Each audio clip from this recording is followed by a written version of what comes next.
23 ABC News at 6, I'm Jessica Harrington. Tonight's top stories.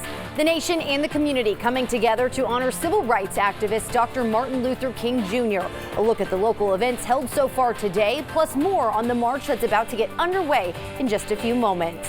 And the second trial of Mikhail Bowers, the woman facing charges for allegedly killing the owner of Jay's Place, is set to resume tomorrow. The defense scheduled to begin their case. Allison? And we are tracking the chance for very light showers across the region this evening, but we are expecting an increase in winds tomorrow. I have more details on your full forecast when 23 ABC News at 6 starts right now. Live from downtown Bakersfield, 23 ABC News at 6 starts now. Good evening. It was a day filled with celebrations and service in honor of Dr. Martin Luther King Jr. Hundreds here in Bakersfield attended various events in honor of King, as hundreds more are expected to participate in a march starting right now in South Bakersfield. 23 ABC's Bayan Wang joins us live from there right now. Bayan, we can see you are already marching. How's it going? Today. Yeah, Jessica, well, as you just said, it's going. We're walking here down the street in Southeast Bakersfield. I would say there's just shy about 100 people here right now, but a lot of various figures from our city here. The mayor's here, the interim Bakersfield police chief is here, district attorney Cynthia Zimmer is here, all in honor of Martin Luther King. This is the annual march that happens here every single year. And it looks actually like there's probably a little over 100 now. There's a lot of people from the side streets gathering with this group here. But this isn't the only event that's happening today. There's a lot earlier that were in celebration of Martin Luther King. Take a quick look.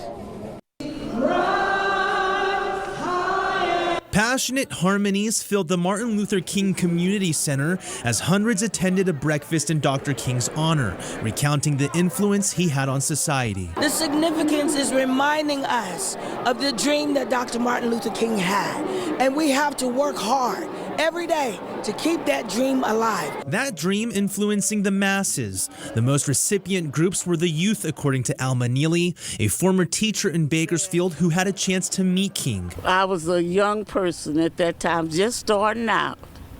And so he had a lot of influence on us. King also had a lot of influence on a group of youth in Lamont who spent their MLK Day honoring him through service. We're doing this as a community service cleanup to make the community look better, make the community a whole. Dozens of youth took the streets along Myrtle Avenue to help clean up trash, an initiative that took notice from Democratic Congressman TJ Cox. It's so important to show the kids, by example and by your deeds, that your highest calling is serving others. Though King never crossed through Kern County, his influence did, especially in the 60s when Cesar Chavez, a labor leader and civil rights activist, was in the midst of hosting labor strikes for farm workers who experienced horrid conditions on the fields. Dr. King and my grandfather, Cesar Chavez, they never communicated directly, or they never met in person, I should say, but they did correspond, and Dr. King had sent him a telegram in 1966, and in the telegram, he pretty much just said that our separate struggles are really one, a struggle for freedom, a struggle for dignity, and for humanity. And Jessica, I'm glad I wore my comfortable shoes here. This march, I'm told, is about a mile. It's going to be heading towards the People's Baptist Missionary Church, where there is a program planned to honor Martin Luther King. As you can see, everybody here just chanting hand in hand with the mayor, with the former police chief here as well. We're all just celebrating Martin Luther King and the legacy he left for our world. For now, live along Bell Terrace Road, Bayan Wang, 23 ABC, connecting you. All right, Bayan, thanks for that. And Dr. Martin Luther King Jr. also honored in space today. 2 female astronauts successfully carried out NASA's third ever all-female spacewalk today. As it wrapped up, the duo paid a heartfelt tribute to Martin Luther King Jr. on MLK Day. Check this out. Today is also Martin Luther King Day, a personal hero to both me and Christina. I'll borrow his wise words for this moment. We may have all come on different ships, but we're in the same boat now. And that's why it's so meaningful for us today to be out here on the day we honor Martin Luther King Jr., who paved the way not only for us, but for so many that have a dream. Today's spacewalk took just over 5 hours. The pair made history last year, conducting the first ever all-female spacewalk back in October. Tomorrow, the defense is set to begin its case in the second trial of Mikhail Bowers, the woman accused of killing the owner of Jay's Place restaurant. And just so viewers know, all of the video in this story is from previous court proceedings and stories done on the case in the past. Court was closed today due to the holiday, but the prosecution rested last Thursday, and the defense is set to start its case tomorrow. Bowers is accused of killing Jay's Place chef Ray Ingram in 2017. Back in April, a felony first-degree murder charge was refiled against Bowers by the Kern County District Attorney. Prior to the refiling, the judge declared a mistrial in the case after the jury was deadlocked. We turn now to a crime alert out of Northwest Bakersfield. The Bakersfield Police Department is asking for your help finding a suspect wanted in connection to a theft from November. Take a good look at these photos released by Bakersfield Police. The suspect is described as a Hispanic man with a slim build. He has black short hair and brown eyes. He was last seen wearing a black t-shirt, black pants, gloves, and carrying a black backpack. The theft happened on November 21st of last year in the area of Villa La Madera. The suspect stole items from the victim's unlocked vehicle. Anyone with information is asked to call BPD at 327-7111. And Bakersfield police also need your help tonight in finding a suspect wanted for a November assault at a 7-Eleven in central Bakersfield. Take a look at these surveillance photos. The suspect is described as a black man about 40 to 50 years old with a muscular build. He was last seen wearing a gray long sleeve shirt and blue jeans. According to police officials, on November 20th of last year at about 7:45 in the morning, the suspect and the victims became involved in an argument inside of the 7-Eleven on Chester Lane near A Street. During the argument, the suspect grabbed pepper spray from his pocket and sprayed the victims before taking off. Again, anyone with information on this incident asked to call BPD at 327-7111. Officials are asking for the public's help in locating an at-risk 78-year-old man who's been missing since Wednesday. Here's a photo. Now, according to the California Highway Patrol, his name is Joe Jackson. He was last seen in Lancaster wearing a black hat with the words "Vintage Dude" on it.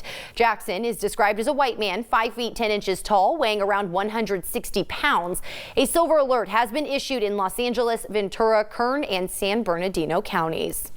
Well, we had a gloomy start to the day. We did see the sun peek out just a bit this afternoon, but you can expect those cloudy skies to continue as we head into the overnight hours. 52 degrees right now here in Bakersfield. That is up from what we were feeling this time yesterday, but we are going to be seeing some rain clouds passing through. Now, if any rain does drop, it is just going to be some light sprinkles, mainly in the Kern County mountains, but this will be continuing over the next several hours. But as for those temperatures, as we head into the evening, we will be dipping down into those 40s by 10 p.m. in the mountains, back to the 30s. Overnight lows here in Bakersfield right around 44 degrees. So by the time you're waking up tomorrow, the potential to track some low-hanging clouds in the mountains and the potential for that patchy fog in the areas near the I-5, mainly near Buttonwillow. That's something that we will be tracking, but I have more details on an increase in winds you can expect tomorrow coming up next. Well, in health news, many are still concerned about the flu, especially after flu-related deaths went up last week. But there is some good news to report about the virus.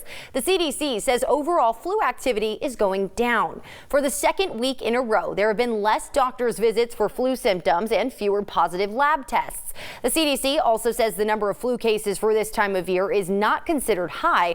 However, flu activity is still expected to go on for several weeks.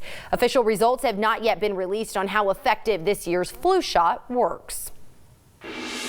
A pneumonia outbreak is spreading across Asia and affecting more people. South Korea has just confirmed its first case of the virus weeks after it was first identified in China. Meanwhile, Chinese officials have confirmed 139 new cases of pneumonia linked to the virus and say 3 people have died from the virus so far. America just had its best month for new home construction in 13 years.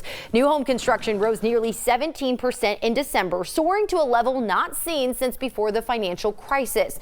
New residential construction surged to an annualized 1.6 million housing starts. That's the highest level since December 2006. Economists had actually expected the rate of new construction to fall.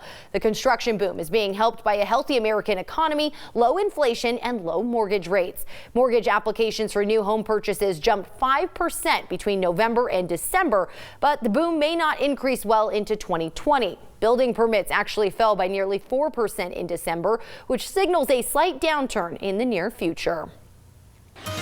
Looking ahead now, CSUB students and staff, listen up. A special event is happening soon at the university. In just over a week, there will be free legal immigration services on campus.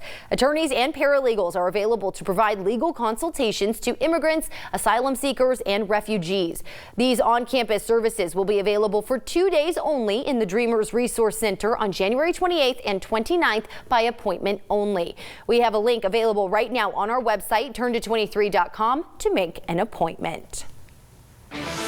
Today, many federal offices and other places were closed because of the MLK Day holiday, and normally a local gallery that honors veterans would be closed. But today they stayed open to honor a local hero.